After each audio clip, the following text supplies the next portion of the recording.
So the first area I want to show you is the upper roof. Now note this area has a curb around the perimeter. Okay? The curb also has an opening there, that's called a scupper. But one of the properties of this roof here is it's completely flat. Now you're gonna ask, how is water gonna make its way from this far end over to that corner where the water would eventually drain? For this area, we're gonna be applying a sloped insulation package. So what that means is there's gonna be insulation pieces here, starting say this thick, and it'll be tapering at such point where water would eventually drain this way. You're assembling a jigsaw puzzle of sloping pieces. They're all pre-cut, so you know exactly where each piece will go, and no piece will overlap another one. And what happens is the water will be diverted to this area here. This will be a scupper/drain combination, and it will eventually dump over the side of the building. Now, where does that water go?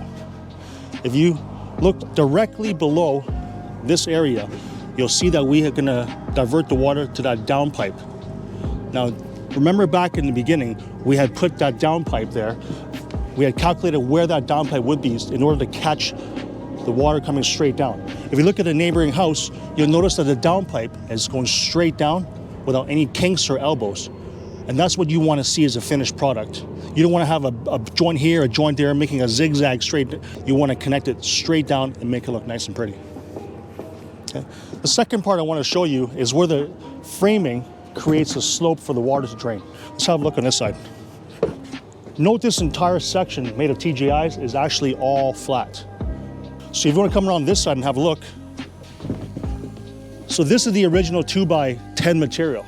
From one end to the other, it was originally nice and plumb and level.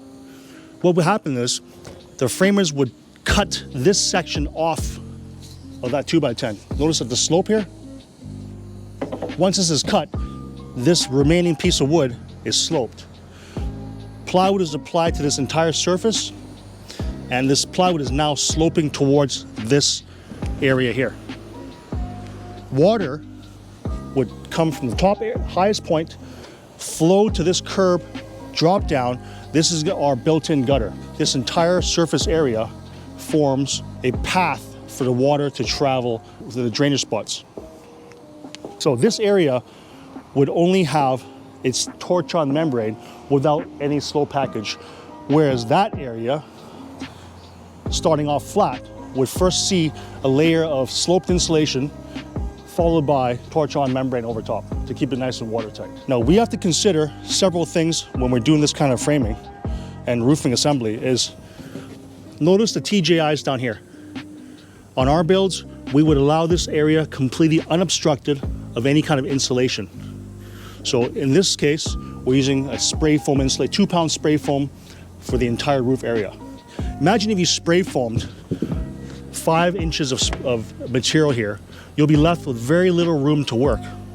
So we designed this roof assembly to have this part above the TGI area to be completely spray foam, allowing this area completely unobstructed for the trades to do their wiring, ducting, and whatever other materials you need to put inside here that occupy this depth, leaving a completely open area and a separate area here strictly for insulation. So for the remainder of this entire raised area, you'll see an assembly looking like this, okay?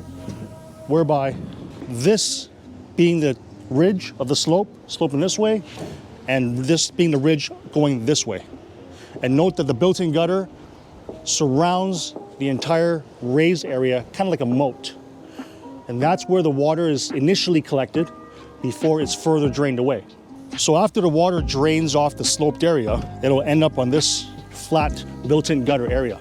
Because it surrounds the entire raised area of the roof, we have to now divert the water down to where the downspouts are. Note this area is completely flat. This will also have a slope insulation package, and by the time we jigsaw puzzle that slope package together, we'll be able to find out where to drain off the side of this roof. And we'll be accessing the side via a cutout and install a scupper drain there. First, we'll locate the rainwater leader from downstairs at the grade level, shoot a straight line up, and now determine where this scupper/drainage will go. And that way we'll know how and where to slope the water with the slope package.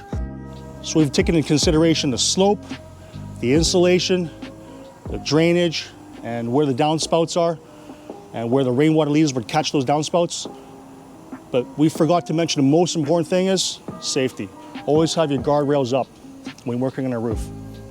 Let's have a look at the area directly below where we were just standing. So note the TJIs, the sloped 2x10s, and the built-in gutter area. Note this area is a little bit lower. The spray foam will come to about this level here. It'll turn up here, and the bulk of the insulation will be sprayed at the 2x10 area, allowing this area to be fully unobstructed for the trades to run all their wires, ducting, and their pot lights, etc. So we'll have another chance to look at the roof once it's fully framed. It'll give you a really clear idea of how the water will run from the highest point down to the lowest point and drain to where it needs to be.